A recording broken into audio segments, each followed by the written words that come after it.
Yeah. It's crazy how you can not know somebody, but when they pass away, it affects you. Or affect the way you look at things. Wayne, let's get it. Damn, I miss Nipsey, Mac Miller, and Kobe. Shit just ain't the same, and it's wrecking my brain. Fuck the fame, and it's not why I came. My aim is much higher, you wouldn't understand. You busy with these hoes and chrome tires. Peasant shit, nothing I desire. Maybe before when I was immature, but I'm destined for more. The essence of a hero, but a Gemini and the other face is Kratos. Get the fuck about my way, bro. Give a fuck about how'd your day go. If it don't pay dough, I'm trying to feed the fam. I told them I had a plan, and I can't fall short. I gotta take off like I'm Luka Doncic, you know. 207 mil on a deal, yeah, cause shit is real out here. Government stripping rights, I fear. So I'm gripping the mic, give them a load of my freedom of speech. I know that you feeling the heat and it's all me. Sheesh. I've been out here all on my own, trying to get in my zone just to put the city on now. It's mine now. I've been out here all on my own, trying to get in my zone just to put the city on now. It's mine now. Bag it and tag it as a classic. These niggas is average. They thought I couldn't miss before. Watch me skyrocket my average. I mastered my talents by watching the masses, crafting my own elements. Now look at this guy, or a supernova explosive, popping the top off of rappers with a pen dog. I John Wick y'all, cause you're nothing but a lapdog in the backyard, acting like you trap hard for the gram to get a grand. This is sad, find your identity, cause that's a fatality. Just saying, quit the capping, I know that I'm snapping. They snapping pics, I just live in the moment. Better yet, on my Jill Scott, living life like it's golden. What I got is potent, putting rappers on notice. I'm just saying, quit the capping, I know that I'm snapping. They snapping pics, I just live in the moment. Better yet, on my Jill Scott, living life like it's golden. What's up? I've been out here all on my own, trying to get in my zone just to put the city on now. It's mine now. I've been out here all on my own, trying to get in my zone just to put the city on now. It's mine now. All those solo nights, night was created, infatuated with the art of the rhyme. Telling stories with metaphors really kept me alive. What a beautiful high. You can call me optimist, just don't call it my prime. And I know I've been missing in action. Sorry, I was fighting depression and fear of losing my passion. But look at this magic. Voila. This is crack off the stove like I'm Hove, and I'm selling it in bulk like it just got off the boat. Shout out to the folks who hold me down from Baltimore to Texas. This is power of the blessings. Faith in my Heavenly Father, I never second guessed him. That's just out of the question. My brother Paul been killing demons with the word when I tell him that I've been stressing. So I keep them close like a weapon. Not really sure when it's turned in my confessions, but now you know. I've been out here all on my own, trying to get in my zone just to put the city on now. It's mine now. I've been out here all on my own, trying to get in my zone just to put the city on now. It's mine now.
We are live, man. We are live on an early edition of Midnight Mavness. I figure we go live tonight. It is the 4th of July weekend. I figure everybody's going to be very busy. It's starting tomorrow. Pretty sure some of y'all busy not tonight watching a lot of fireworks. So I figured this would be the best opportunity for all of us to have a good time, chit chat, talk about everything Dallas Mavericks related.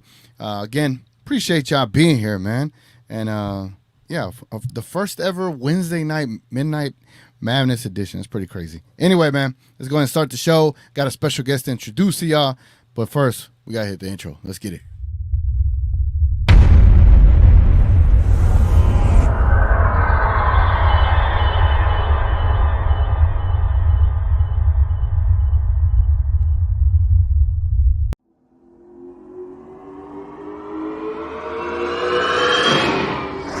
Mavericks Digest.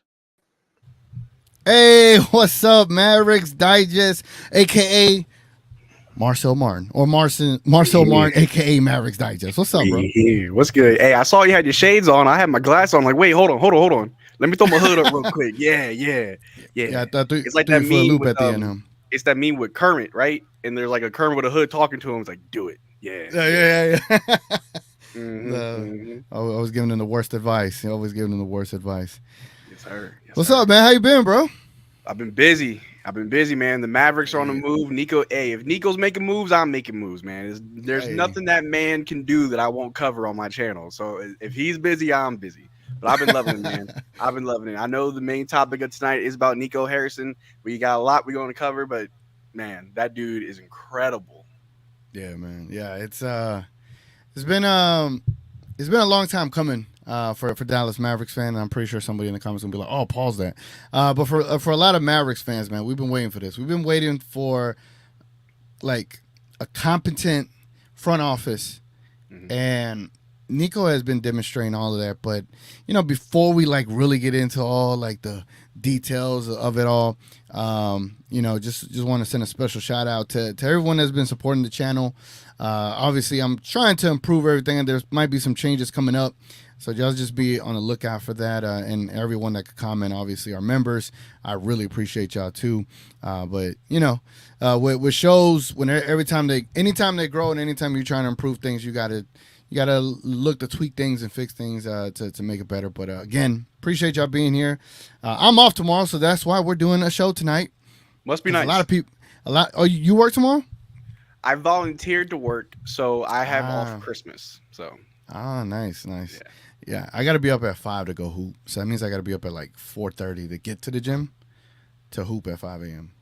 I wake up at 4, so I can start work at 5. So we'll both be up for 2 different reasons. we'll both be up. So don't feel bad because like if I'm gonna sleep in, I'm not gonna sleep in. I gotta lose weight, Marcel. I gotta lose weight, man. I got a basketball tournament. You're doing the right thing. You change up your diet. You're working out. You're staying dedicated. Hey, man. Yeah. The one thing I tell people: losing weight's not easy. It's really not. But it's dedication and it's discipline, and it's not impossible. Obviously, some people have health issues. Some people have roadblocks, and it's to be expected. But it's not impossible. You gotta want it more than anything else, really. And like you always say, drink water. Drink water. Always drink water. I keep bottles on my computer table. Always drink water, man. Always. Yeah. Now, so I'll have some topics to bring up, but before we like really get into like some Nico stuff, is there any pressing items that's on your mind that you want to get off your chest? That's like right off the top of your dome. That's that you've gone through this week. That's just kind of pressing at you. I got a couple. All right, I ain't gonna take up too much time. I'm gonna go through. No, you good. There's a podcast format, man. We can elaborate here. First and foremost, I think me as well as everybody in the chat will all agree that congratulations are in order for hitting 4,000 subscribers on YouTube. Congratulations, TGK. You worked hard, you earned it, you deserve it, and you deserve more. What does DJ Khaled say? We're going to get more plaques, more number one hits, more life. You feel me? More. Yeah, DJ Khaled. We the best. I forgot to even mention that. Yes, the channel finally hit 4,000 subs. Quick little story. There's a video on my YouTube where I'm talking about 41 subs in 2 years, and And at that time, if I remember it, I remember it fondly, I think. And I'll talk about how I got into YouTube and I had the wrong mentality, thinking it was just gonna blow up overnight. And then we're talking about 7 years ago, 2 years into it, it was 41 subs. So, the message with that video was just stick with it. And my message now is almost 8 years later, to finally be at 4,000, it's been a lot of work, man. It's been a lot of work. Finally hit the 1,000th video on my channel. So it's been kind of crazy. It's been a crazy week, man, with the spaces, with Nico. Man, the spaces. Whew. Yeah, man. Let me plug that too, right quick. Pause. Yeah. For those that are on Twitter, I know there's quite a bit of y'all on Twitter watching, but for those on YouTube, if y'all on Twitter as well, once a week, me and Sticks, and then hopefully Marcel's the usual co-host as well. We go live. We're gonna restructure the videos. I mean the spaces. To where it's more like reoccurring personalities, and then we'll introduce more, newer personalities and see how they do with us, and then see if we'll keep them around. It's kind of identifying talent and see if they can stick around and hang with the quote unquote big dogs, right? Yeah. But for the most part, everyone that's like follows We Talk Mavs, the Glow Yard, us, Marcel. For me, this is how I look at it, Marcel. I love the idea of all of us being a community, just growing together, and I'm always about promoting each other and just cross networking and stuff like that. That's Yeah. we could be competitive, but we could also help each other at the same time, right? Yeah. So, No, yeah, I totally feel. I think that's the beauty of it, really. Because I feel like like you said, me, you, We Talk Mavs, the Glow Yard. We all kind of got our own thing, but we're all in the same space. You feel me? Like we're all doing it for the Mavericks. So we can be competitive. We can want the best for ourselves and our own success. We can also want it for each other because, I mean, you can't just be the only big dog talking about Mavericks. You know what I'm saying? We need the variety, right? Like no matter how big you may get or how big I may get, we need the variety because it's only good for the fans. You know what I'm saying? People that care about the Mavericks and want to see good quality content about the Mavericks. You don't want to just go to one guy every time. You know what I mean? Like I would hate if everybody just came to my channel because I promise you there's things you do much better than I do. There's things that, the Glow Yard and We Talk Mavs do much better than I do, and all the other platforms. There's a lot of things they do much better than I do. So It's good to have that variety. It's good to have, just parity amongst the content creators. It keeps it fresh. And then it also makes it so you don't feel like it's a network, right? Like, oh, we only go to Marcel and Mavericks Digest. Now it feels like it's ESPN. Now it feels like it's national media. I ain't trying to be TMZ. I'm not trying to be ESPN, so it's good that we have these other channels. And I wish for nothing but the best and for growth for all of us that are we're doing it for the fans, right? Like we're obviously, we want to get paid off this, right? Like we love what we do, but it all started because we care about the Mavericks and we feel like as fans of the Mavericks, we can give better content than what we're already given. Yep. You know what I'm saying? Like either we complain about it or we can do something about it, and we're doing something about it. Facts.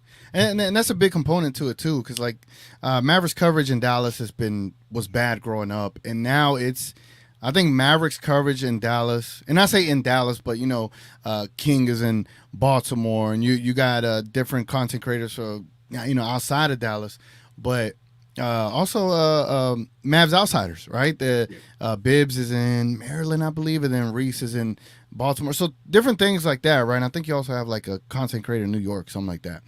But for us Mavs fans, we have things that we could go to now. And as a kid, this is something I would have wished for, right? So it's just amazing to see the growth of just everything. But also, besides talking about spaces, damn, what else did I want to plug? If y'all don't know, Mavs Reddit, if y'all know who Mavs Reddit is, he runs the Mavs Reddit, and then he also on Twitter, Mavs Reddit. Bro, we've been working behind the scenes, right? Putting together this Mavs Twitter tournament, and it is going to be held August 17th. It's going to be in Oak Cliff, Texas at 4 Oak Cliff Community Center. They've been gracious enough to allow me to let them know I want to host something there, and they've given me the approval. So we're going to be hosting a Mavs Twitter tournament there. Every single slot was filled out within the first hour of the announcement. Wow. But we've been working behind the scenes, man, for like the last 3 to 4 months, and salute to Mavericks Reddit though. He has an amazing team with him, and I will tip my cap to myself that I was like, well, we need a venue, right? And everybody was like, yeah, we need a venue. What's the venue? I was like, I got it. Like, if there's anything I could do, let me get the venue for us, right? And I found this venue, and this venue for Oak Cliff, for those that want to attend, you could definitely attend. The first half of this event is going to be, how would I say, 3v3 full court. And then the second half of the event is just going to be regular pickup basketball, just networking. We're going to have slightly biased out there. You're going to have big names out there. You're also going to have Marcel Martin as the Tony brothers as the referee out there as well. You're going to have, we're going to try to have as many content creators out there as possible. Maybe I'll find a way to fly out King out here, pause, just so you can be there, man. We'll definitely get Rail out here. Get everybody that we could get out there, just to network, chit chat. That way, Mavs Twitter has a space where they can hang out and talk, man. I think it'd be cool to experience that. But yeah, that's gonna be August 17th, the MTT. That's what I call it, the MTT, the Mavs Twitter tournament. Bro, Yeah, y'all gonna be calling me Tony Cousins, not Tony Brothers. I'm Tony Cousins. Y'all gonna hate me. I'm telling you, I'm gonna have a full referee. I'm gonna look like an official referee. I'm bringing my own whistle. I'm in my own shorts. Right? Oh yeah, I'm calling travel, double dribble. It's clean. Block and foul. Yeah, I'm ready for it. Y'all gonna hate me. Yeah, so we're gonna do full court. I know people are like, full court. I'm like, bro, this court is not even like full regulation. It's only 10 minutes per game or first to 15. Like, you're not gonna die out there. You're just gonna have to bust your ass those 10 minutes, you know. So it is what it is. It's basketball at the end of the day. It ain't for the faint of heart. No, and that's why I'm working, man. That's why I've been training, working, busting my ass, bro. Trying to get ready for this. So, yeah. So I think we got all the good stuff out the way to start it off, man. But now we could get into some Dallas Mavericks content and some Nico Harrison talk, bro. Yes, sir. So the first thing I want to start with, man, Nico Harrison. When we got him, this is just the Dallas Mavericks way. Whenever we get a player, get a coach, get a GM, get an owner, whatever the case may be, we just kind of accept them. Like, we welcome them into the family. And Nico was like, I was like, he's never been a GM, but I'm going to trust and give him, the opportunity. And then as soon as he started making deals and then making, how would I say, signings and just moving players around and improving the team little by little with the limited assets he had, salute the We Talk Mavs. They coined the phrase, "And Nico we trust." And I was like, I was apprehensive at first. I'm like, I don't know if I trust him yet, Yeah. And at this point, it's without a doubt, and Nico we trust. And now I'm coining the phrase, "Nico saved my life," because now I get to enjoy basketball like I've always wanted to enjoy. We were in this horrible cycle of Donnie Nelson and Mark Cuban, and I gotta save money. Now we got Nico. Marcel, can you explain to us like just the impact that he's had from the inside looking in and also the outside looking in? I think you have the unique vantage point from being able to have like this wide view and being able to see the impact that Nico's had on this franchise. Yeah, and I'll just start off by saying, just like you, I feel like when we first got Nico and the news broke out that we got him, the first thing I said was he's never been a GM before, not an assistant GM. Yeah. And at that time, I'm sure a lot of Mavericks fans can agree. We're like, oh, great, this is another harebrained scheme by Mark Cuban. Like, what's this? Like, why can't we get an actual GM, right? But then I decided to educate myself. And I saw that he had spent like 20 plus years working in Nike, like high level in Nike, that he worked with like other athletes. Like, he has a network, right? Like, when you look into his background, Nico Harrison has been around the block. He knows people, like he has connections. And the moment I saw that, I was like, okay, this has to be an upgrade. Like, Donnie Nelson, I feel like I could do better than Donnie Nelson, right? But Nico Harrison's here, cool. I trust him, boom. And then within like 2 weeks of him getting hired, then you got Jason Kidd, which I know everybody wasn't. I mean, not everybody, but like it was kind of like mixed, kind of, right? Like, some people were happy, Jason Kidd's back. He helped us win a ring. He's our head coach now. But then other people were like, well, I just saw what he did in Milwaukee. I just saw him do nothing in Brooklyn, and now he's coming here. And I feel like after Rick Carlisle left, I don't know the timeline per se, but I feel like we hired Jason Kidd like right away. Like, it didn't take that long. There were reports saying that Dirk Dirk signed off on it, and it's like, well, do we know more than Dirk? Do we know better than Dirk? Right? It's kind of like whatever the GOAT says, it goes, right? So with Nico Harrison, being able to quickly prove himself as a GM that belongs in the space, making those moves, getting those contracts, even though that bad contract in Davis Bertans, look where it got us, right? Like I'm not gonna say every move he made was perfect, but in the moment, it was a good move, right? Like getting Christian Wood, getting Spencer Dinwiddie, right?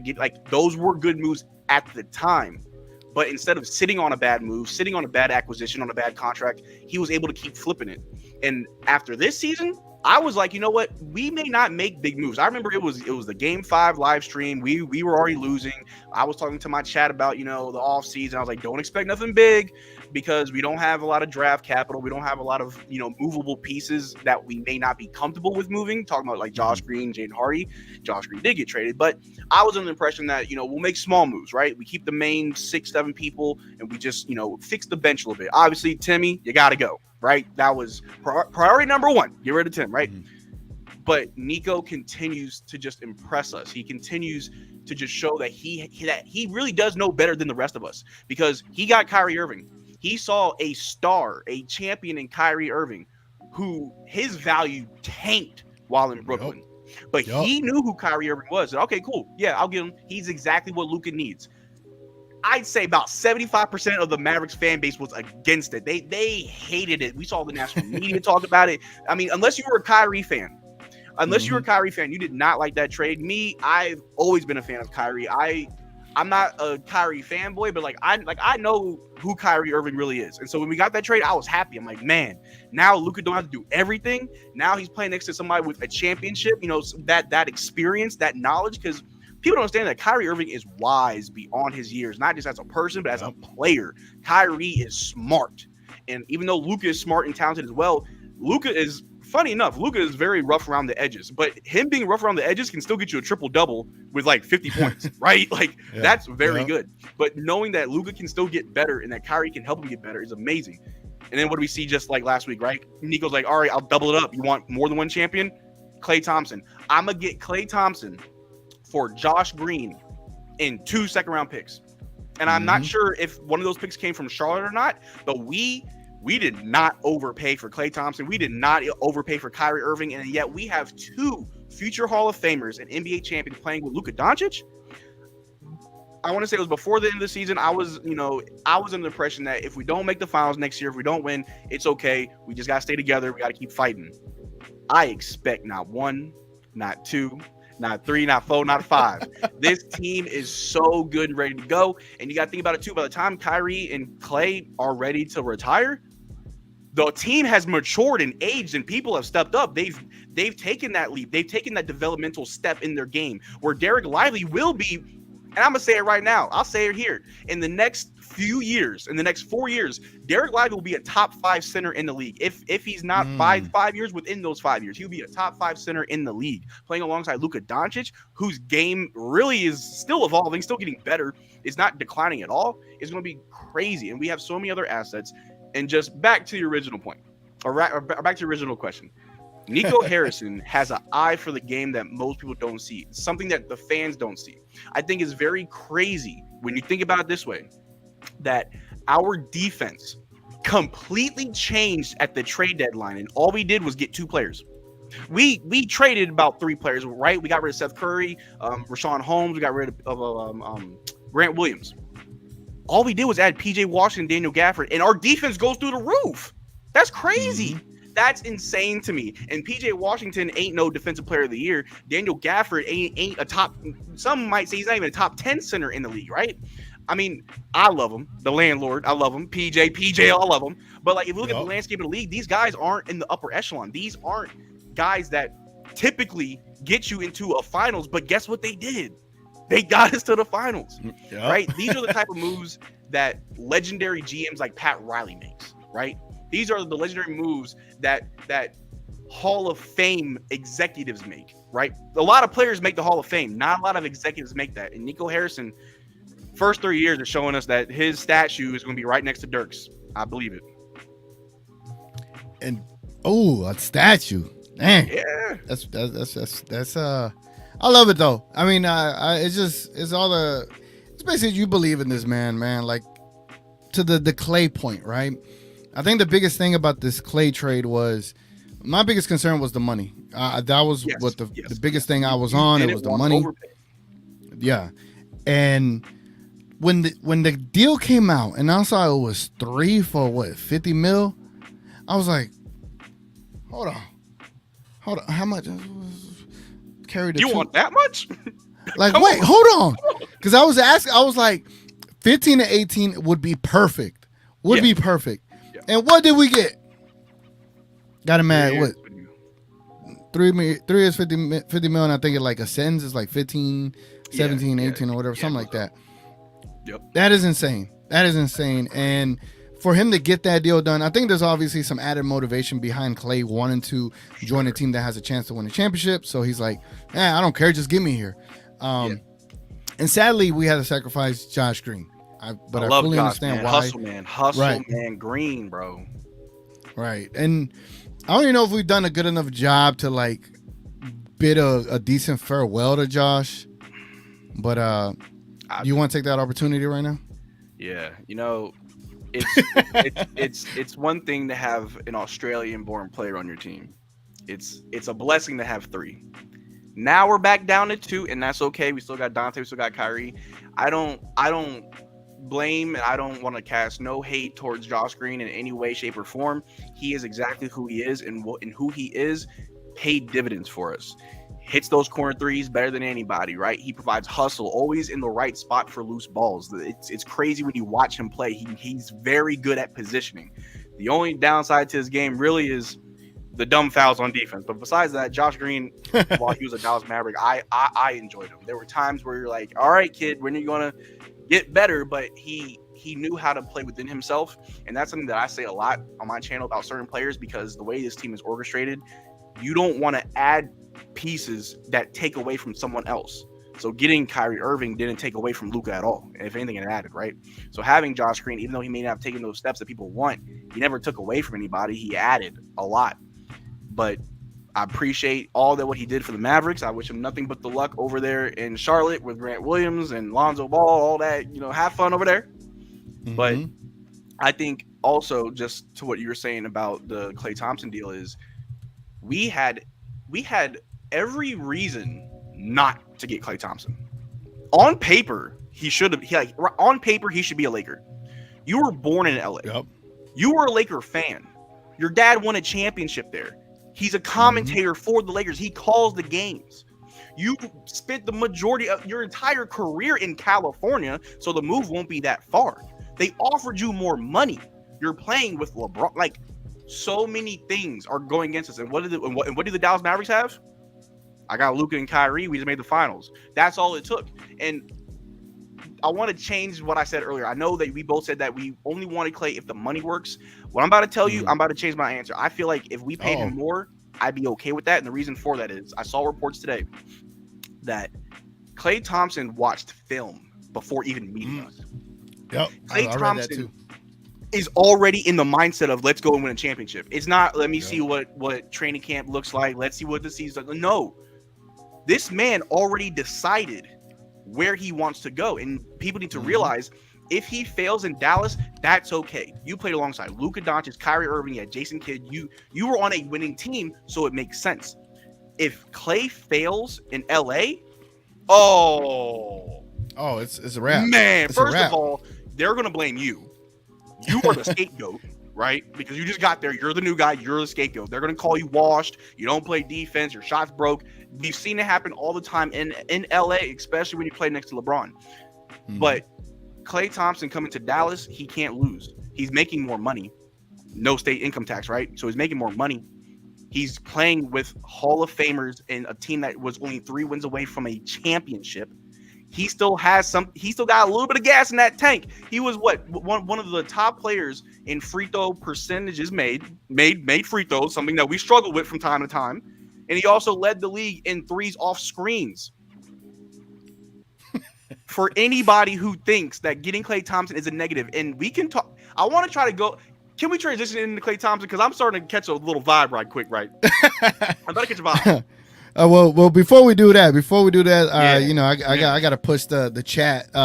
Salute to Tyler, Hold My Latte, and Joe. I gave y'all some mod responsibilities. Just very simply, just protect the chat. And if I don't mind foul language, but if it gets like offensively, like direct, or it's like a slur or something that, you know, just shouldn't vibe, you know, we got to protect the chat. But for the most part, everybody's members here. We all know each other. But for those that are watching, if you haven't hit the like on this video, man, hit the like for me. It goes a long way. It just helps the channel grow. It helps the channel get the other Mavs fans, like Rel always points, helps to get the algorithm going to other Mavs fans like yourself. So appreciate that, man. It goes a long way. It's just a YouTube thing. We got to ask for likes, right? So appreciate y'all. You gotta beg for them. Yeah, you know, you gotta get on your knees. Nah, I ain't gonna say all that. D-Star says, pull up the Panda Hank video. Man, you want me to get demonetized on a video? Let me. Don't want that. Which video, D-Star? Let me know which video. I'll see if I could. I think I have an option where. Yeah, I do have an option where I have like a small window, and then the small window won't pick it up. But yeah. Anyway, let me see if there's any other comments right quick. See if I can hit up. See what we got. I saw somebody say Dallas also scapegoats. Our Mavs fans also love the scapegoat. The difference is, though, we're only going to hate you if you're actually playing bad, right? Like, if you're Tim Hardaway Jr. playing 19 minutes in a playoff game and you don't put up a single stat, yeah, I'm going to hate you. Yeah. Luka Doncic gets like 8 turnovers a game. We don't hate him because he also gets like a triple-double. Yeah. You know? Thoughts allowed members, a member for 3 months, man. Salute. Appreciate it. And then we also got TMP, a new member of the channel. Again, be on the lookout. There might be some changes to the memberships, man. Again, it's all about adapting, right? So just be on the lookout. But appreciate y'all very much, man. I like this right here by Gina Kim. She said, TGK and Marcel, aka Eminem, aka More and More, aka Eminem works because he's Marcel. My real name is Mario. Eminem. Hey, I like it. Hey, I'm just saying. You know, my Spanish name is Marcelo. Yeah. All right. I think that's the best I could do because. If I had Sticks here, he'd help me with the comments because he has access to look at them for me. But all right, man, let's jump into this Klay Thompson conversation. But before that, let me cue it up with just, you know, some. Now we're about to get in some Klay Thompson conversation. You already know this might change. This might go whichever way, right? So, Marcel, start us off, man. Let's start off with this Klay Thompson combo. So I just mentioned, you know, all the reasons that he should go to LA, and he still picks us, right? I mentioned how the Dallas Mavericks are the right team to go for because we're right there. We were 3 wins away from a championship, right? And I mentioned how Klay Thompson, regardless of how you view him as a defender, and I'm gonna just have, you know what, I'm gonna be a little blunt. If you don't mind, I'll be a little blunt. Keep it peaceful, but I'm gonna be blunt. For anybody saying that Klay Thompson is a bad defender, are you looking at stats? Are you listening to someone else tell you that? Or are you watching with your own eyes and determining he's a bad defender?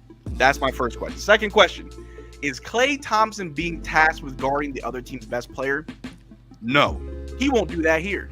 He won't. He'll still be able to defend at a level. I'm not saying he's prime Klay locking people down. Klay Thompson's no traffic cone. That's for sure. Mm-hmm.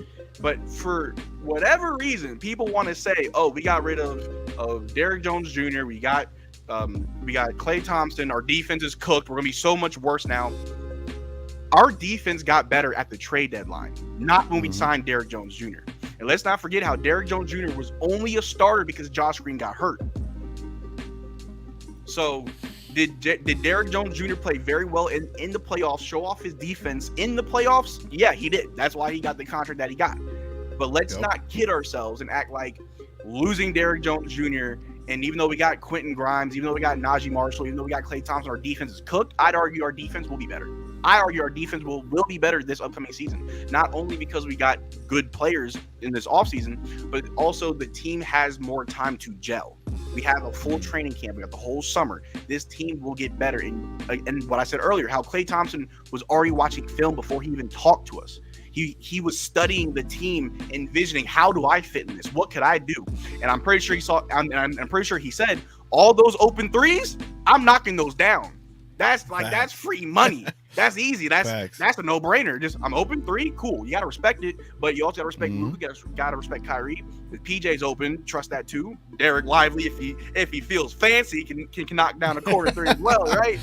So I think, and I feel like the overwhelming sentiment from Mavs fans is starting to come around to the idea of Klay Thompson versus how it was in the beginning when there were rumors, how like, oh no, he's washed, he's old.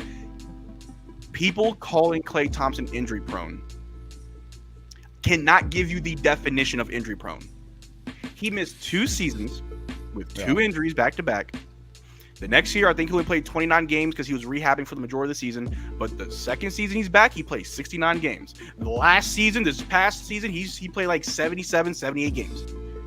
Injury prone where? 3 years ago? Sure, cool. It's about to be 4 years ago now. He's playing more games than Kyrie. Come on. Talk about injury prone. Nah, so like I just want all my Mavericks fans, all the fans, to please form your own opinions. Look and see with your own eyes when you want to critique these players. Don't go off of just the numbers. Don't go off of just what you're hearing. And another thing, and we can get into this later, this whole buzzword thing that happens with Mavericks in the team, and I don't really see it in other fan bases, maybe just because I'm not, keyed in on them. But remember in the playoffs, they were making up fake stats about Luka, the whole blow-bys. Oh, yeah. You don't do that with any other star. Nope. They don't. What stat is that? They don't have stats. They don't have stats for anybody else. No, I've been asking. I'm like, what's stat for Luka? Yeah. Blow-bys. Okay, cool. Another thing. Where's Nikola Jokic blow-by percentage? I'm pretty sure that's even higher. But don't mind me. I don't know, TGK. When was the last time someone talked about Jokic's defense? Probably only here on any of these Maverick shows. We'll call it out. Nobody else calls it out. And I love Jokic. Don't get me wrong, I love Jokic. But everybody wants to talk about Luka's defense. No one talks about Jokic's defense. And you're a big man. Yep. Just saying. But anyway. Yeah, everybody scores a better percentage against you in a what should be a good percentage because you're playing closer to the basket. Yeah. But Luka is holding people to a lesser percentage in a more difficult position. So, Come on. I mean, and the other thing, and I'm glad that we got like 80 people here. I want us to have this conversation. I want us to really have this conversation because it's starting to get on my nerves, right? I said all these buzzwords and these imaginary stats and these weird talking points only for the Mavericks. Yeah. I love Derrick Jones Jr., but why are we all of a sudden now talking about a point of attack defender as if we don't have that anymore? That Derrick Jones Jr., for whatever reason, was the best point of attack defender. Now, if he is by the numbers, I'll admit I'm wrong. I don't know everything. I will always say that. I don't know everything. But I think it's weird that no one was really talking about him as a point of attack defender until the end of the playoffs leading to the summer. Again, he was coming off the bench until Josh Green got hurt. Yep. Who was our point of attack defender there? Was it still Derrick Jones Jr.? And let's look at the minutes. I'm not trying to hate on Derrick Jones Jr. I'm hating on these weird talking points. Derrick Jones Jr. is a great player. He's a great defender. I loved what I saw in the playoffs. He was great for us. Mm-hmm. But let's look at his minutes played. Is your best point of attack defender playing the minutes that Derrick Jones Jr. plays? I'll look it up real quick because I don't have it on hand, but I want to look it up real quick. What was Derrick Jones Jr.'s numbers? What were they more so? Because he wasn't. I mean, if you're going to say you're my point of attack defender, my number one, you should be playing about close to 25 minutes a game, right? Right. All right, he played 23 and a half minutes. But there were some games he wasn't, though. Look, if I'm wrong, I'm wrong. All right, if I'm wrong, I'm wrong. But I swear in the playoffs, his minutes went down. It feels like. I could be wrong. Yeah, but I think we had this convo offline, and we're talking about Dennis Dennis Smith Jr., right? We're like, well, he plays amazing defense. Why hasn't he been up for any like defensive player, teams? I was like, well, the same reason why DJJ wasn't considered, because the first half of the year it was Exum starting, and then Green took the role, and then DJJ came in late in the season. He just didn't have enough games played under him. I think you got to be a starter for like 60 of them or something like that, or play 60. I think like 64 or something like that. It's a really weird stat, but it's also not just games played, but minutes. Because I can't remember who it is. They were either on the Nets or on the Knicks that they missed like an all defensive team selection because they didn't play. They were like 9 minutes short of the requirement. I'm like, are you serious, bro? Yeah. What? Yeah. That's dumb. That's dumb. Yep. And then for those that want to be on the show, I'm gonna try something a little different tonight, just because it's a abnormal night. So I figured I'd try something different. So I just want to bring one person up at a time, and here's the homework for y'all when y'all come up here. Either come up with like a thing you want to praise Mr. Nico Harrison about, like what you've loved the most out of these deals that he's done. Either you can talk about the Najee deal, you could talk about the Klay Thompson deal, you could talk about the Quentin Grimes deal, or just anything in general, up to you. Or if you want to talk about the Derrick Jones Jr. saga. I'm going to say saga right now because I do want to get into it, but let me send the invite out here in the YouTube comments for those that are interested. Definitely check it out. I'll bring y'all up one at a time. So if y'all come up here and y'all waiting, it's because we're going through them one at a time. I'm just going to try something different. Bear with me. I know, we're going to have an open format. We'll have an open format again, but let me just try something different for now. But when it comes to Mr. Derrick Jones Jr., Flight 55. Isn't it weird that he was saying all year that he wanted to stay here. We said we wanted to keep him, and I know you saw that report came out that in that fifth hour where we're offering the deal that we're offering him, the 3 for $27. He changed agents and wanted a like strong arm. I felt like he wanted a strong arm us for more, and that was the fear I had with him going to Clutch. I just don't like Clutch. I just think the way they move is very slimy. Yeah, in our group chat, a lot of you guys were worried. I was wrong because I said, no, I'm not worried. It's just for representation. We got him. I didn't think.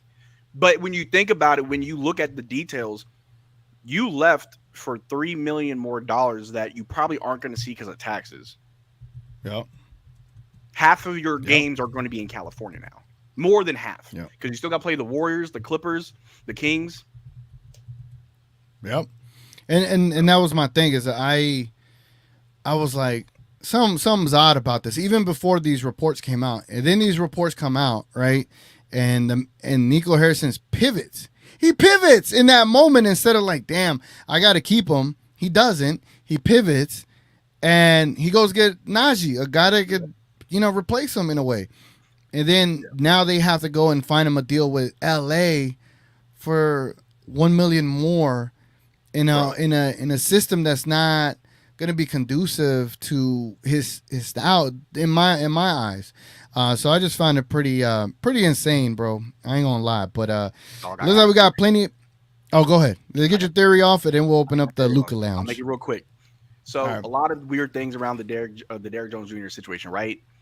He wanted to stay. He said he wanted to stay. We already knew. Nico said that's priority 1A, 1B. Okay, cool. We'll bring you back.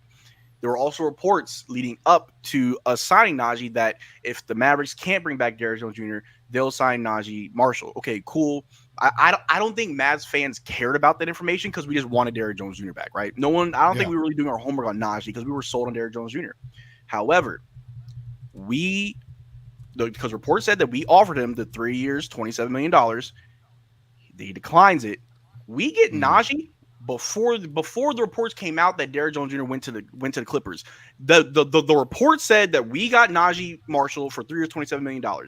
Literally an hour and a half later, almost 2 hours later, Derrick Jones Jr. signed with the Clippers. So I believe that this offer from the Clippers was already in place before he switched to Clutch. But he switched to Clutch so they could handle it better to try to get more money from us. However, when you have a GM like Nico Harrison, we're not playing hardball. You are very important to this team, and we want you to be here. I think 3 years, 27 is more than fair, and that gives us enough money to go after Klay Thompson. You want to play hardball? You don't want to have this conversation? Okay, cool. Here you go, Najee, because we were already talking about what happens if I can't get Derek. The money's going to you. We're cool? Cool. Yep. Hey, Klay, let's have a conversation. All of that happened very quick. Before Nico Harrison, if we were dragging our feet on a player, we would have lost out on that player and anybody else in free agency trying to get one player, right? Nico Harrison is playing 3D chess out here, and people need to watch out because now Derrick Jones Jr. is with the Clippers, who don't have Paul George now. They're probably going to ask more out of Derrick Jones Jr. You're getting paid more money, but you're not really getting paid more money. It's a weird situation, but I thought it was very odd that he already had pretty much a deal in place. The moment we signed Najee, Clutch didn't have to go and look for that. That deal had to have already been there. Yeah. And, man, well, but what an insane pivot, man. What an insane pivot, and it's unfortunate for Derrick Jones. And I know people like been wanting to kind of kill the Mavericks for it, but I'm like, bro, like he shouldn't have switched clutch. Like he would have been all right. We would have taken care of him. It probably wouldn't have been the full MLE he wanted, but the Mavericks got to make wiggle room, you know.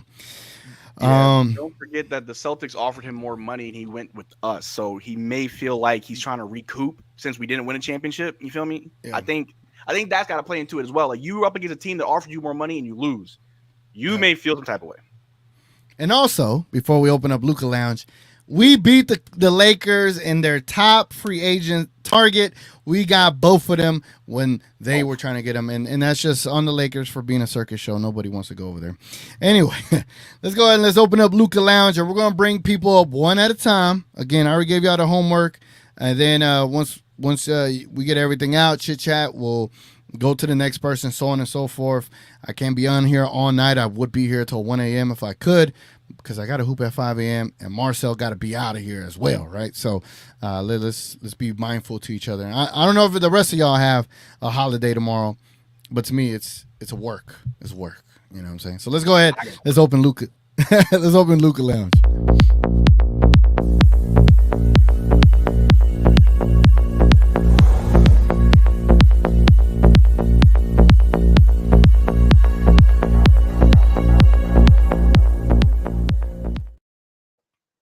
Yes, sir. Yes, sir. And let's go ahead and bring up the homie, the new mod, one of the new mods of the channel, Big J in the building. I took a different route. I am the pick of the little. What's up, Big J? How you doing, bro? What's going on, Mario? What's up, Marcel? What's good, Big J? J? What's up? Hey, man, don't call me Mario, bro. Call me TGK, bro. Hi, TGK. Nah, I'm messing with you. It's look, let me just clarify. It is kind of unusual to like, and like my content life, it's Mario, right? And then in the content life, it's like TGK.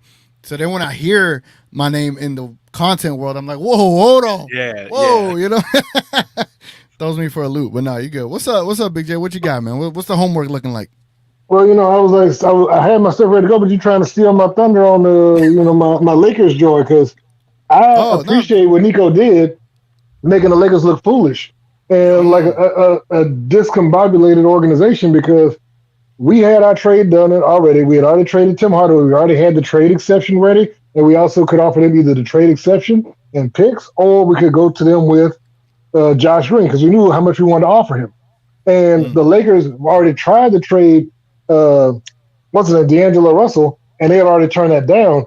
So the Lakers came to him with the thought of, we can give you $20 million, but they didn't have an actual trade in place. They're like, hey, you agree with us and we'll make something happen, maybe. You know what I mean? So that's one reason I think they said that's another thing that factored in for Klay, is like, we came ready and prepared. All we had to do is, we gave them options of, hey, pick what you want, but we'll get you there. And, you already, like I said, we already made it to the finals, but I love the fact that the Lakers are not the destination. You got people, because LeBron already announced 3 players that he would give up cash to sign, and none of those 3 made it there. So the worst case scenario, LeBron signed for a max deal on a team that is unimproved, and they're looking at being another play-in team if they even do that, which is beautiful. I love it. I love it, man. I love it. It's anytime the Lakers are not the talk of the town, for good reasons, it's a beautiful thing, bro. It's a beautiful thing. Oh yeah. But Big J, man, salute to you, man. Appreciate you buying gifting. Keyword gifting 10 memberships to the folks up in here. Get these memberships while it's 99 cents. There is gonna be changes, man. I gotta make changes. Eventually, you gotta bro. I got this little ass laptop. I gotta upgrade, right? So you know what I'm saying. So again, the memberships right now are 99 cents. But Big J gifted 10 of them. Means a lot, bro. Appreciate it. And for those that are interested in a membership, while they are 99 cents, here's a little promo for you.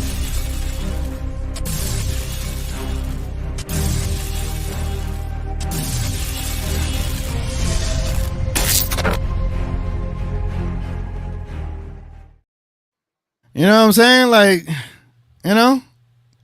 production, bro. Production value. Anything else you got for us, Big J, before we go to the next person up in here? I mean, like, I don't want to steal everybody's stuff. I mean, I could talk about anything when it comes to these folks, but like I said, I'm happy with the move so far. I'm still on Richard Case's team. Let's move Maxey. I'm ready. I got my truck ready. Sitting there waiting to load up all this furniture. We can take him straight to the airport or wherever he needs to go. I'll take anybody, except for Maxey, because I do not want Tim Hardaway. I mean, I don't want kids throwing him out there again, embarrassing us when the game's on the line because that's his boy. Yeah. And go ahead, Marcel. I was going to say I made a video earlier today talking about the needs of the Dallas Mavericks because I listened to what the people saying. The people, they have a voice, right? People want a better upgrade at the 4 spot. They want a real stretch 4. And so I mentioned, there's a lot of players still available, and just throwing a name out there because I know that we have odds to get him is Marcus Morris. Now, do I think Marcus Morris is the best replacement for Maxey? No, but you should explore all options. Marcus Morris did give quality minutes to both the Philadelphia 76ers and the Cleveland Cavaliers, and I'd argue that he would do better than Maxey in our system. But there's a lot of Maxey fans that weren't happy with that. And I don't want to offend nobody when I say this, but I feel like there are people in the fan base, and I'm also at fault at this with some players, that we value the players that we like over their production.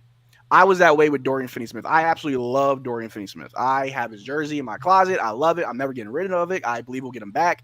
I would definitely overpay for Dorian to come back. And I feel like some people feel that way about Maxey. But I think that now that we have Quentin Grimes coming off the bench, we have Najee Marshall coming off the bench, PJ has good backup if we want to go smaller. If we have to play Maxey, and that's the thing, I don't think we need to do to Maxey what we did to Tim. I don't think Maxey should get DNPs, but I don't think Maxey should have a prominent role going forward, though.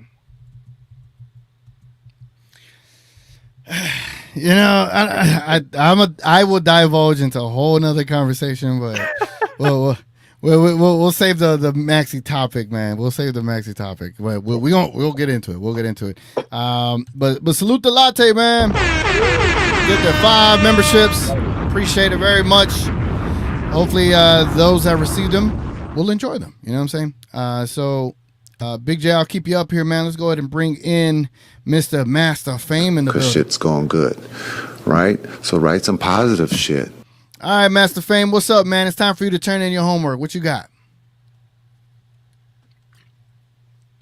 Master Fame? Master Fame. What's up, guys? Pedro, Master Fame. Oh, there he goes. There he goes. There he goes. Fuck, I'm over here at work. That's why I haven't been on.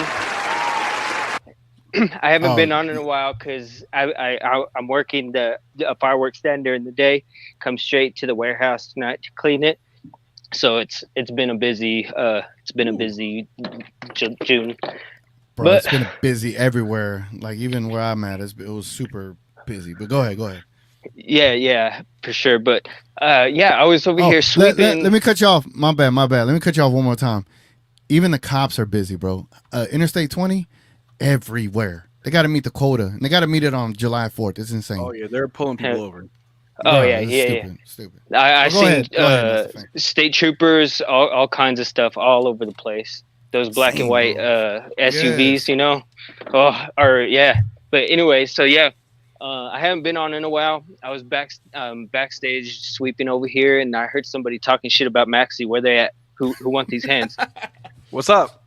I'm just messing with you, Mario. Hey, Maxey got some diehard fans. I don't want to smoke with none of them. Hey, like I said in Think Tank, guys, ever since I saw that Boban Maxi Luka video from 4, 5, 6 years back, I was in love with Maxi, man. I love Maxi. I'm not saying he has to have a instrumental role, but I would still like for him to be on the team. That's all I'm saying. But so going to the topics at hand, Nico, God, what can we say about Nico that hasn't been said yet? Nothing, man. All these adjectives that you can use to describe somebody so special or integral or just anything like that you can use on Nico, and he's just had a master class of GMing. And to be honest with you, what I see when it comes to Nico is all these other GMs around the league are playing their hands like they used to, like the old NBA, how they used to do it in the old NBA. But the CBA changed, and guess who came in when the CBA changed? Nico, right? Right as it changed. So this CBA is all Nico knows. So I feel like that gives him because he has this fresh mind, right? He has this fresh mind going into the NBA and how a GM is supposed to be. And so he's seeing all these other people like, well, why are you doing it this way when the new CBA says you can't do that? So all these other GMs are 1, 2, 3 steps behind when Nico's over here playing, chess while these other dudes are playing checkers, like you guys like to say. And it's all true, man. Nico, he's special, man. And you guys know, you guys remember the DeAndre Jordan situation, and he said I'm coming, right? Yep. You guys all remember that like it was yesterday, right? He said I'm coming, and then we hear reports that Mark Cuban's running around Dallas trying to find where he's staying at. He's knocking at his door. He's looking through the windows. You guys remember that shit? Yeah, I remember that. Trying to find him. Yep. And what was it? I think was it the Clippers who were like locked themselves in his house? Yeah, like, it was. They said it was Doc. It was Chris Paul and somebody else who was Blake Griffin. Blake Griffin. They were all at his crib. They said he had a chair at the door, propped up so nobody can get in. And Mark Cuban's at the window peeking through like a peeping Tom, trying to see where DeAndre Jordan's at. That's where these Mavs were. Yeah. Were, guys. We're not there no more. This is a new fucking generation of GM, man. Yep. It's a new CBA. It's a new NBA. Luka's here. Kyrie's here. And I can't believe I'm about to say this. Klay fucking Thompson is here. Klay Thompson, guys. Stop fucking bitching. God damn.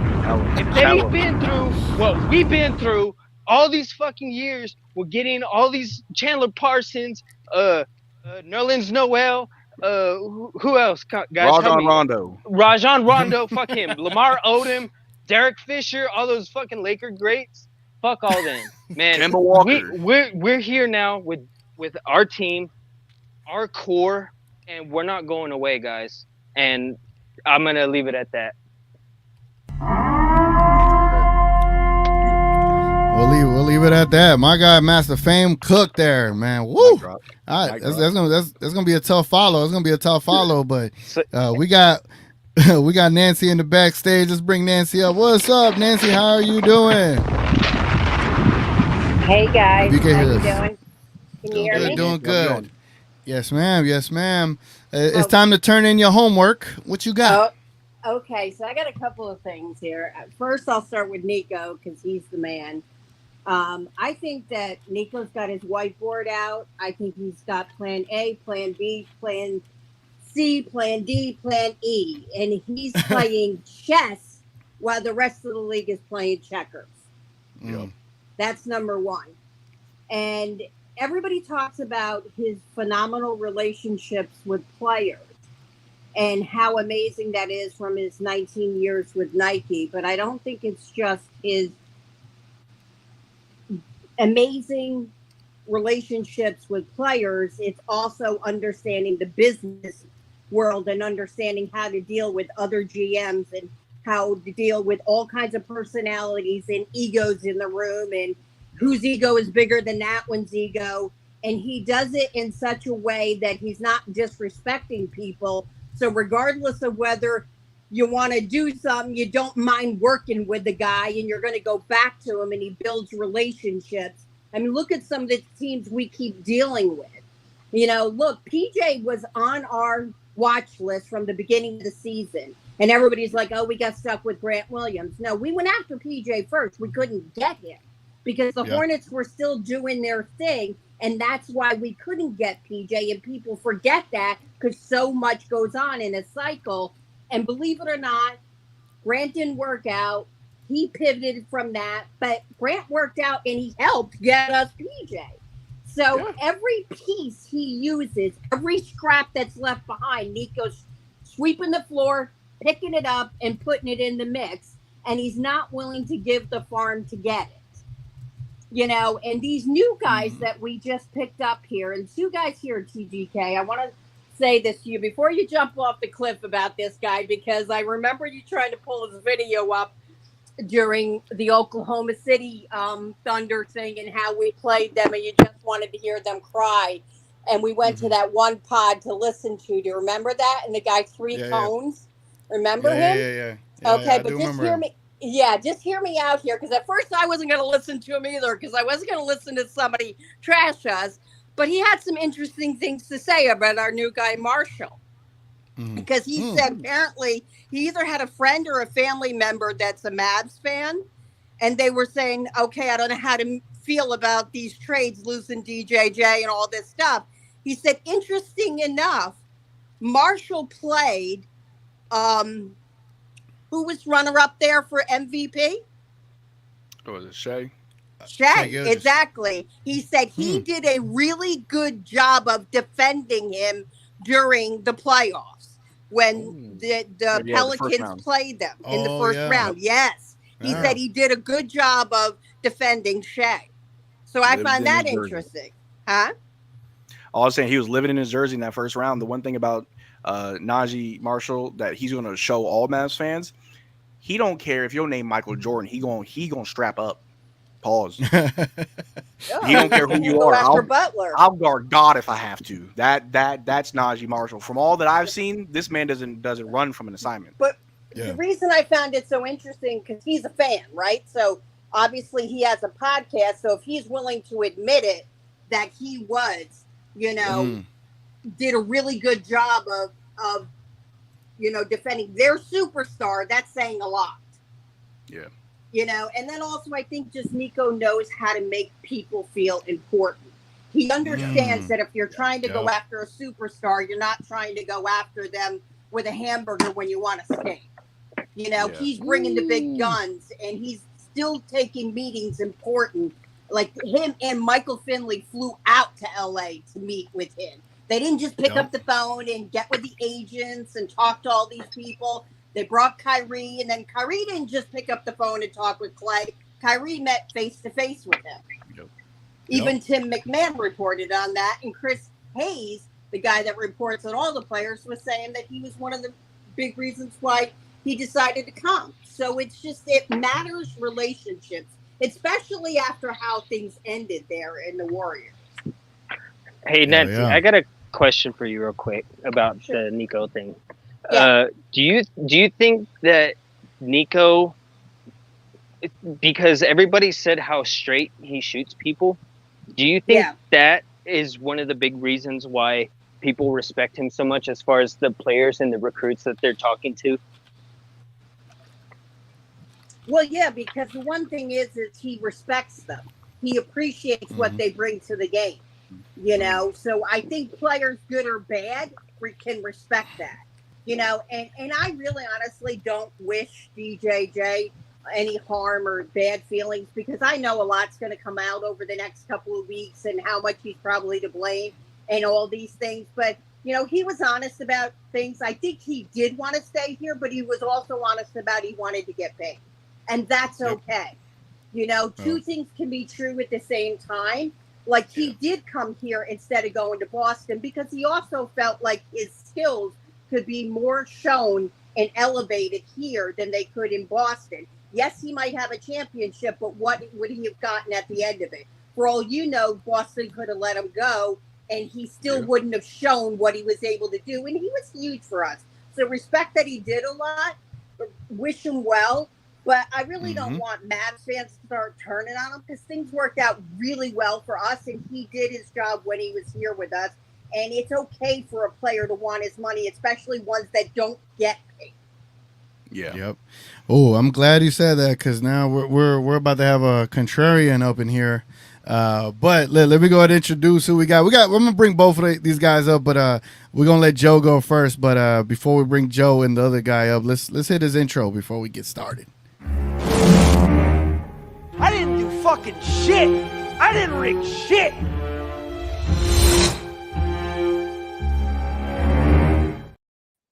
Before you start, Sticks, we got to go to Joe first. What's up, Joe? Joe is in the house. Hey, we got Joe in the building. Joe, do you have your homework ready? I do have my homework ready. All right, let's hear it. Let's hear it, man. The first thing was we talked a lot about the DJJ situation and how that chronology went down, and we talked about the money. Well, I actually went through and did a mathematical kind of analysis on that. If you play for the Dallas Mavericks, right? That means like taxes and stuff like that? 67 games out of 82 are played in states where there is no state income tax. So essentially what happens is it's not, I'd have to go through and do the comparison for what it is in playing in Los Angeles, but it's at least probably 55 games that you're paying California taxes on because they're divisional games against Golden State, the Clippers, the Lakers, Sacramento. So however many games that works out. So you're 41 plus those. And so you only play a few games, roughly 14 games that are against 14 to 16 games that are against teams that don't have a state income tax. So he really cost himself, he being DJJ, a lot of money by taking that $10 million deal. So, and how the chronology worked, I mean, he basically tried to strong arm Nico, and Nico, I mean, it was a masterclass about what he did. And then the negotiation tactic, I mean, you never go in there with, okay, they're going to react this way, and so I'm going to react this way. Nico had all those plans in place, which is consistent with how he approached this offseason, because he didn't trade Tim Hardaway for Klay Thompson. He didn't trade Quentin Grimes for Josh Green. He did sign Najee Marshall to replace DJJ, but those other moves were not linear moves. They were out of sequence, if you will. They were non-linear moves. And then he traded this player for this, and it was really strange to me how he traded for Quentin Grimes. I know the contract made sense, but it definitely seemed like his skill set is largely duplicative with Josh Green. So I wouldn't be surprised. Matter of fact, I expect that if it comes out, that we'll find out that Nico already had the Charlotte deal already kind of worked out, because he moved really quickly on that. And we didn't really give up anything. We got 2 second round picks for Josh Green, and so we merely just passed those on to Golden State. So for me, that's an incredible trade. So I am shocked at how well Nico Harrison has handled this front office in the past 16, 18 months. I mean, it's been a master class, and you can go back and look at our roster and see. We had that, and now we have this. I mean, it's an upgrade. Shocking how much he's turned over this roster. I'm excited to see what this man does for the next 5 years. Ooh, and it's kind of it's crazy to say that, because when you look at the roster just 2-3 years ago, you're like, how did we get here? How did we get here? Oh, look at that. We got a super chat in the building. Hold on. That's my cousin right here, y'all. That's my cousin. El Primo.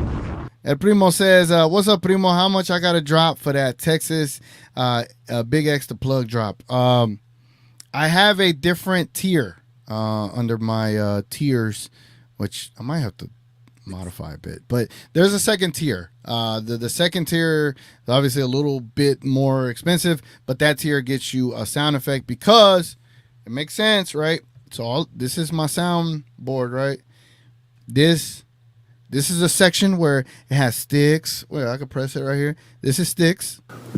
I just asked you a question. And I'm giving you a fucking answer. Right. So I would have to make space for you, right? All these other sound effects I use, I'd have to make space for you to have your permanent spot right here. So that other Mavericks, the TGK tier, which is called the Mavness level, that'll get you a sound effect on here. But I appreciate the super chat, man. Maybe I could return a super chat, then you buy the. Yeah. Anyway, what's up? What's up, Sticks? What's up?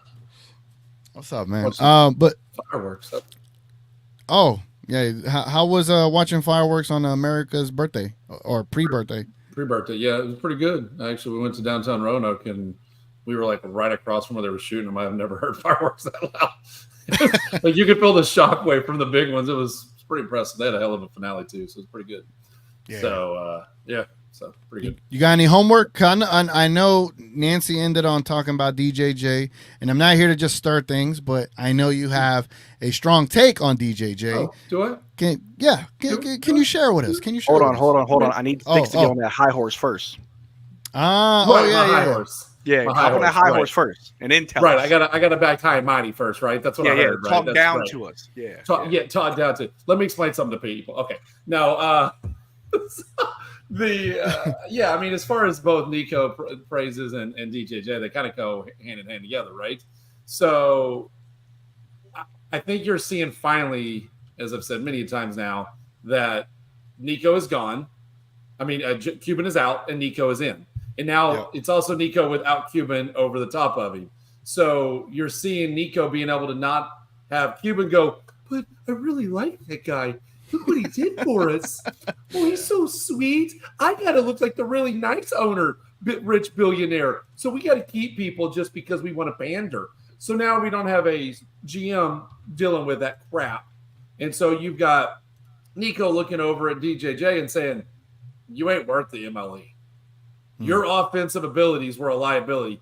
You only really played 2 months great for us, and so did the rest of the team. You're kind of a product of the whole team playing the way they were. Yeah, did you stop a lot of guys? Yes, but things all kind of fell in place. You had one good series. You didn't show up in the finals. And at the end of the day, I'm not paying you $12 million for a terrible offensive game. And he's older, and at this point, I don't think they thought they could retool him enough to get his shot. He had no mid-range. Remember he made that one mid-range, and Jason Kidd picks him up, and we were all like, "What? Where the hell did this shot come from?" Right? It was either shoot a three, which he was afraid of half the time, or once he didn't shoot the three, everybody knew, oh, he's going to run down and he's just going to jump. And then they just were like, okay, we'll just stand here and see if he can fly over us. Now, if it didn't work. Sometimes it did, sometimes it didn't, right? And you saw him take some really bad falls, too. So he's a very good chance of getting injury the way he would take off flying. So what, $12 million and he lands on his ankle wrong, and now whoop-de-doo, right? So I think Nico already said basically this is what we're giving you. DJJ went over to Clutch Sports. He thought maybe Rich Paul could, power move Nico, and DJJ found out. It don't work that way. Nico ain't playing that game anymore. Cuban ain't around controlling things. And I hate to tell you, but the Adelsons are Vegas, and they don't play those games either. Nope. So you saw that from these things, right? And you see quickly over the last 6 months with the trades Nico's pulling off, the way he's doing them, he's not stupid. No. He's going to move. And role players should never be your main part, right? Should always be your superstars, and role players are replaceable. That's why they're role players, which is so hard for people in Dallas to seem to understand. So, that's just kind of it. And then, so that's kind of the combination of both. Nico's done a good job. Cuban's out of the way. DJJ tried to play hardball, and, well, now you got what you got. And I'm really tired of people trying to say Najee Marshall isn't good enough. What? They're not. Would you people watch tape before they're not watching? They're just hold on. Now, Marcel, I got to get high and mighty now. Have you watched tape? Go ahead. Have you watched tape? Okay, sorry, I had to do it. So no, you're not watching tape. And then he did a good job of subtly sneaking in his patronizations in there, Marcel. I always appreciate them. I always appreciate them. But I mean, what you're saying, Sticks, is right, and it's kind of like what I said earlier. A lot of Mavericks fans, they get attached to the player, and they attach to the person, not the player. You're attached to who they are as a person, how they fit with the team, the whole chemistry, the camaraderie. Derrick Jones Jr. had a lot of quotable moments in the playoffs. Talking about, I don't fear no man but God. Ready to go to war. Yep. Like, that hypes me up to run through a wall, right? You love the person. Let's talk about the player. Now, I'm not trying to make it a habit, but Maxi Kleber, you love the person. Do you really love the player? Do I love the player too? The person too? You know what I'm saying? I mean, I don't know. There's not much personality there. All right, hey, Maxi's if you guys are gonna be talking bad about Maxi, I'm leaving. I can't handle that. Hey, I'll throw. I think that was coming from Master Fame after the other day. For the record, I'll throw hands with Master Fame about Maxi Kleber. I didn't get these messed up ears for nothing. I mean, hey, that's fine with me. I could use a good nap. So, hey. But at the end of the day, the Dallas Mavericks are a deeper team now, right? We don't have to worry about, the 6th and 7th man off the bench having a bad night, and now we look at the end of the bench like, all right, there's Tim and Maxi. Let's hope they can do something, right? He's like, okay, Gafford, you're now pretty much our 6th man because Derek Lively's a starting center. So Gafford, you're not having a good night. Okay, let's go to Quentin Grimes. Okay, let's go to Najee Marshall, Jane Hardy, Dante. Like, we are deep now, and we can really, like, Jason Kidd. And I would love to challenge him to do this. I doubt we'll see it, but I'd love to see Jason Kidd get very creative with the lineups because I feel like now that we have Klay Thompson, you can get real weird with these lineups, bro. You can get creative. It doesn't always have to be Luka, Kyrie, and Klay at the same time. Obviously, they're going to start, but you could do some crazy lineups where you just let Klay and Kyrie run out there and lead the 5. Let Luka get some minutes on the bench. Let Luka rest. Klay and Kyrie take over. Show us what y'all did in the finals all those years ago. You know what I mean? Like, the team's good. The team is better than what you think it is. So I went through like the roster and what players played last year and what the role players that we replaced, what they played and what we expect the replacements to play. And then Sticks and I were talking and I went through the minutes and we're like, what do you think about this? More or less? And we kind of went through, I expect that player to play more. I expect that player to play less. And it was really hard. I got it down to 252 and then Sticks and I went through it and it was like, man, it's hard to get it down under 280 minutes per game, getting those guys to play. So with regards to what Marcel was just saying, I think that's absolutely true. There's a lot of lineups that he can play with. Pause. So you said lineups, not people, so it's okay. Hey, yo. Yeah. So it's interesting. Y'all should look at that and say, okay, Luka played. If we get Luka down from 37 minutes to 32 minutes, and so that saves 6 minutes, 5 to 6 minutes there. I mean, and you just start cutting people's minutes to the bone. Man, it's really difficult to see how he's going to get playing time for everybody. And that's even doing things like giving half of Maxi's minutes to Omax. So, and playing Maxi 8 minutes a game and Omax 8 minutes a game. Still couldn't get it down to 240.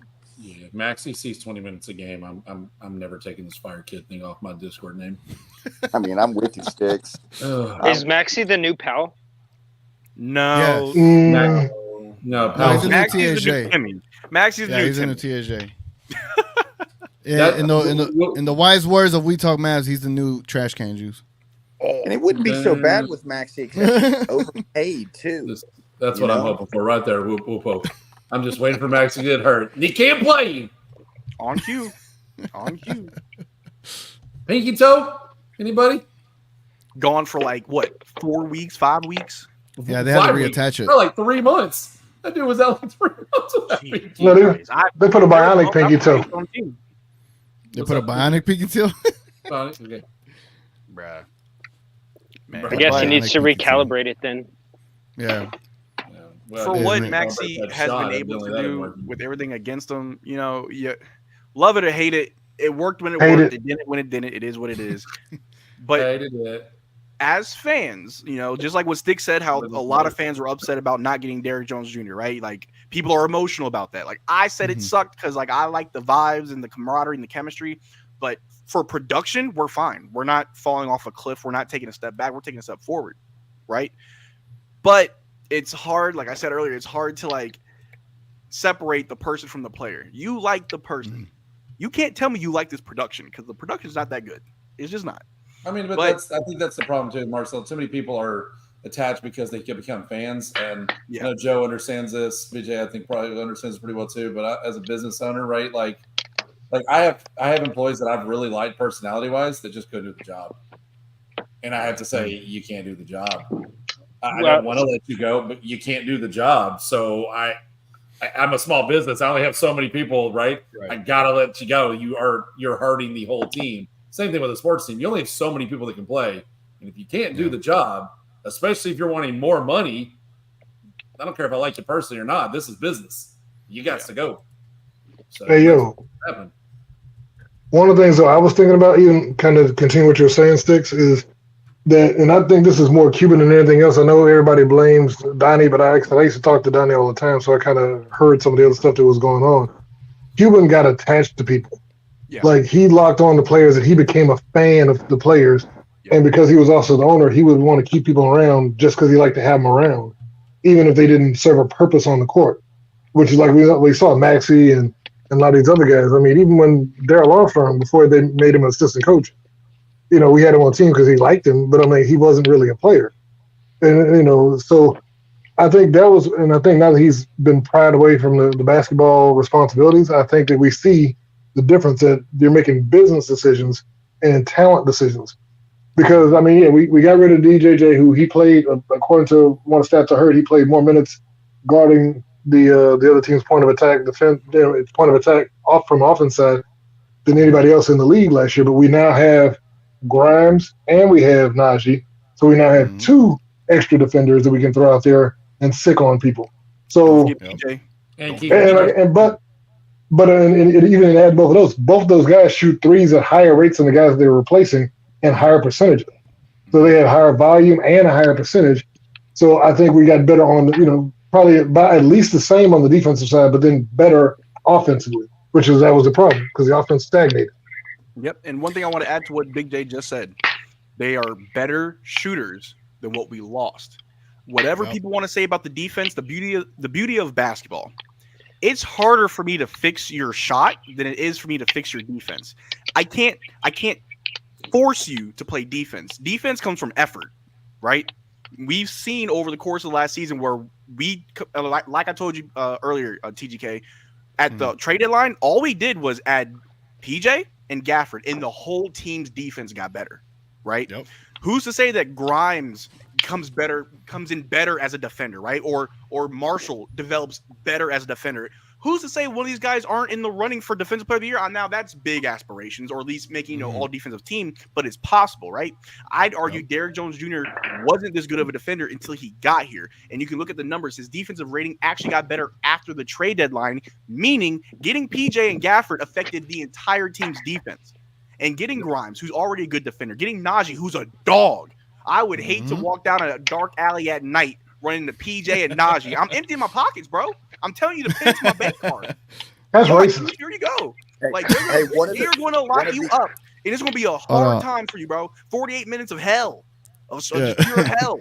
And the beauty of that is, So I was always on the train of PJ will be our third scorer, and that's what I want. In reality, I can see PJ taking less shots. Obviously, because Klay's here, he'll take less shots. His defense will go through the roof because that's all he's got to focus on. Just play defense. Get shots up when you get the ball. Obviously, when good looks come, take them. But a lot of these guys are going to take less shots because Klay's here, meaning our defense will improve. Players will be able to try. Luka may actually try on defense now. Yeah. You know, Najee Marshall, you're talking about him being a dog. I mean, one of the absolute people that we know is a dog is Jimmy Butler, and Jimmy Butler got out of hands with him, and Najee Marshall immediately grabbed him by the throat. Choked. Immediately grabbed Jimmy Butler by the throat. That man isn't scared of anybody. Anybody at all. Let me go ahead and introduce the last guest here. He'll help us close this show out. Johnny B, before you come up here, man, there was a homework assignment for everybody to either point out something about Nico Harrison and the job he's done, or if you want to talk about DJJ and the saga with the contract. But let me go bring up Johnny B, and he'll help us close this show. I appreciate you being here, man.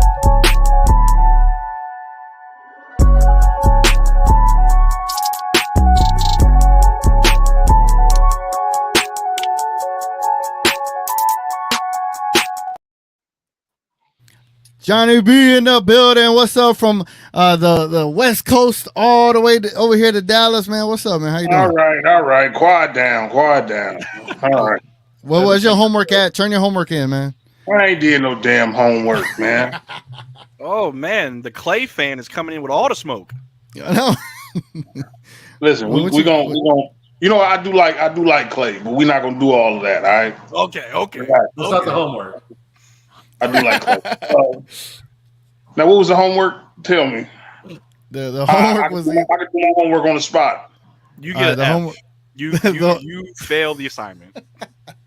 The homework was either the sing praises of Nico Harrison, the job he's done for the Mavericks, or to talk about DJJ and the saga with the contract with Clutch. That's easy. Nico did good, you know. For what he had, he kind of giving me James Bond. He made a bomb out of a paper clip, empty water bottle. You know, MacGyver. MacGyver, right, perfect.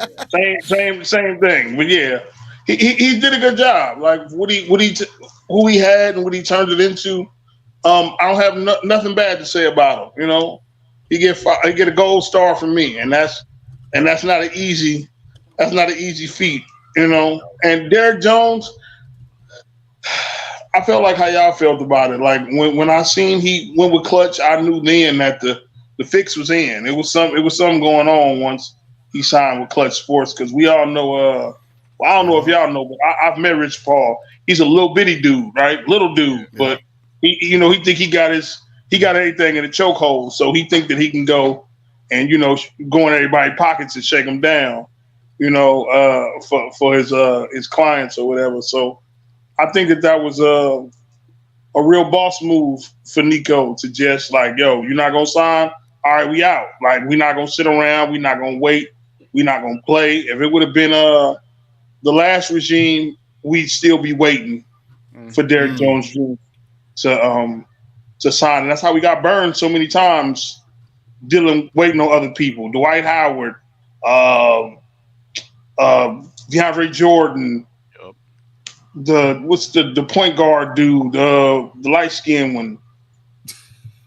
Darren Williams. Oh, Darren Williams. Yeah, right. Yeah, just waiting on all those dudes to come sign, man, and they end up going somewhere else. So, like I said, for me, I don't have not one bad word to say about him. I really feel like he should do the DSJ thing.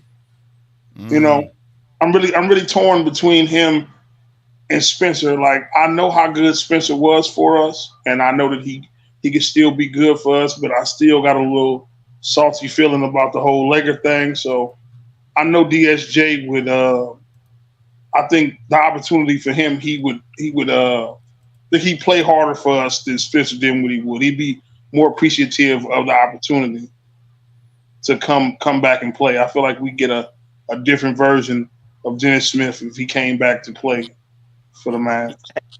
I got a question for the panel.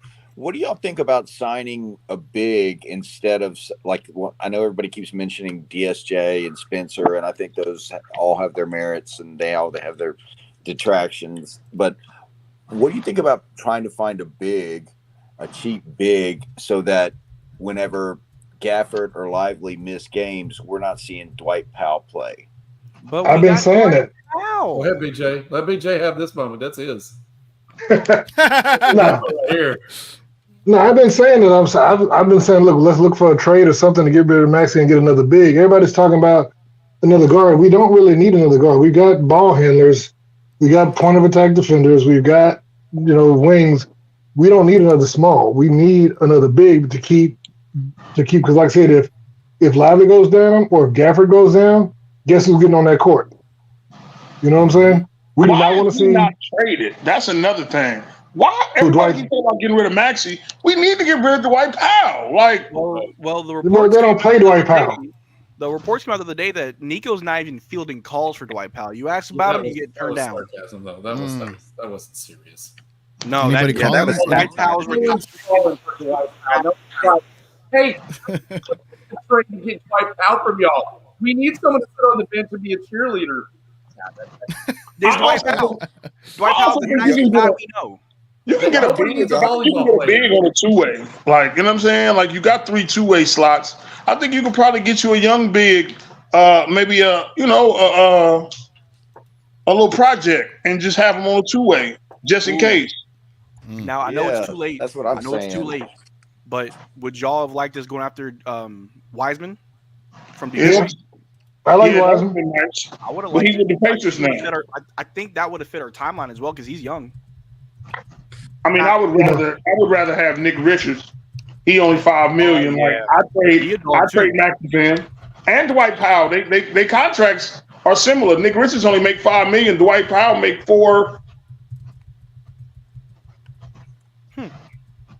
Look, I've been saying the last few.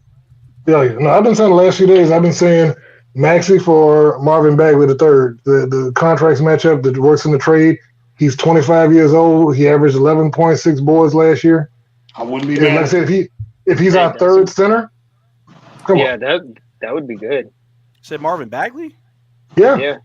As a third Hasn't he center deal with injuries? No, he was a knucklehead. And his daddy was another Tim Hardaway Sr. That's right. His dad messed up his contract. That's right. He ran him out of Sacramento because he kept talking trash about something. Do we want another Tim Hardaway Sr.? Yeah, but his daddy kind of chilled out since he saw what happened. His son been bottoming out. So, like I said, he's now a role player. He wanted his son to be a next superstar, and so his son has turned into a role player, and he's kind of shut up. I mean, he did get picked over Luka, so there's that. Hey, if we somehow got Marvin Bagley, the Kings, man. Guess where he is? We embarrassed He's in Washington. He's in Washington right now. You know, we'll trade with him. We can do a trade with Washington. He's in Washington right now, and he's $12.6 million, I think, on this deal right now. I got a hot take that y'all probably wouldn't agree with, but I've been thinking about it. I'd waive Exum and sign Dinwiddie. You don't gotta do that. You could sign Dinwiddie to a vet min. Okay, so if we're gonna do that, why don't we just waive Dwight Powell and Keith? Like, I don't understand why we have Keith on the bench either. Well, they haven't re-signed Keith yet, though. They haven't re-signed. Yeah, Keith's not officially on the roster right now. No, he's a free agent. But he wants to come back. But of course he said on Twitter. I want to come back. Somebody posted about Marcus Morris, like possible to go to the Mavs, and he said he should come, and they said somebody responded to Keith's tweet saying, hey bro, you should come back too, and he's like, oh, I'm coming back. I just want bro to come with me. Yeah, would he want to be on the coaching staff? He said the same thing last year too, though. Might be on the training staff. Roster spot open, and so because I said it on my video the other day, if we waive AJ Lawson, we can get both Moore's brothers, whether you play him or not. But like what Stick says, how many cheerleaders do we need? Yeah, no. I'd rather have Lawson. I'd rather have Lawson than. I'd rather have Lawson. Yeah. Didn't Markieff didn't he break his neck or something? I know that's part of the reason he barely plays. I thought he broke his neck a few years back. To be honest, we could have Marcus, and Markieff is the one that's playing in Cleveland. We don't know. They be switching the spots. Like we don't know who's on our team. These ain't the Grant brothers from back in the days, man. You know, Horace and Harvey used to switch all the time. Yeah, I wonder how they verify when they walk into the arena. I wonder how they verify which twin is which. You know, when they walk into the arena, like, is this Marcus or Keith? We'll never like, know. Who is it? Well, it is about that time, y'all. We do gotta do some work tomorrow. Marcel got to work in the morning. I got to hoop in the morning. But we do have a super chat here, man. Salute to my cousin from where yonder, right? I misspoke, bro. He says, I know I'm paying for that Mavness membership. Been having that for 3 months already, but not sure if there's another level I need to upgrade to. Primo. Yes, it's called the soundboard level. My bad, man. It's a Mavness level. It's the 99-cent level, which is going to be modified here soon. This is probably like the last month. It'll be 99 cents. But as far as the soundboard level, that one is the next tier above that one. So that one, so for those that are interested in having a sound effect, whenever you comment on the show, you got to either reach me on Twitter, Instagram, or let me put it up here for you for those that might be interested in this. You either have to catch me on Twitter, Instagram, or Discord under We Talk Mavs, and then you could tell me which sound effect you'd want, or you could also tell me in the comments, and then that way I'd verify. That way I could get your sound effect that you'd like on the show. Also, I'd have to make it to the point where it wouldn't affect any copyright stuff, so keep that in mind as well. So if y'all want your own sound effect in here, the OGs got them. There's some that are also paying for them, and I really appreciate that. But if you also want your own sound effect, again, that's the tier. You reach out to me, you let me know what you want, and I got you. Hey, you didn't play mine, TGK. I did. No, you played 6. You played 6. No. Before you came on, I was like, we're going to bring up Master Fame. And before I brought you up, I did play this. Because shit's going good, right? Oh, yeah, that's so right. write some positive shit. See, now you know. Why you trolling like a bitch? Ain't you tired? Trying to strike a chord, and it's probably A minor. He's going backstage. He's off here. You know. There goes my what is it? What's the word? Monetization. I'm about to say moderation. Everything's in moderation right now for me. You know what I'm saying? Been drinking. No sir. Damn, what Mavness level to 12.9? Damn. Sound effects to 49? No. All right, man. Well, we'll chop it up in the background. Hey, man, appreciate everybody watching. If you haven't hit the like on the video, please hit the like on the video. It goes a long way. I see we had about I think we had up to 97 people in here on YouTube, which is pretty high for me. And we also had about 461 on Twitter, man. It's crazy. Oh, wow. Yeah, we had 66 likes. That's pretty good. Man, that's pretty awesome. And then 66 likes as well. So thank y'all so much, man. Anything you were about to say, Sticks? No. Who's cleaning dishes in the background? Is that Joe? That's Master Flame. Hey, Master Flame. Like, yeah. Mute that. There you go. I was like, man, who cleaning back here, man? Anyway. We're not thinking he's like. Shit, my bad. I thought I muted. But no, hey, Marcel, thank you for being my feature tonight on the start the show. Thought we did an amazing job, man. I hope whoever the people that catch the show after the live, hope they enjoy that portion of it as well. Salute to all the guests that came up here. Salute to my guy Sticks running the show in the background. Again, appreciate everybody. All the new mods. Again, thank you very much. It's been your boy TGK here with everybody in the building, man. We're gonna catch you on the next one. Y'all have a happy 4th of July. Happy birthday, America. And we out, man. We out of here.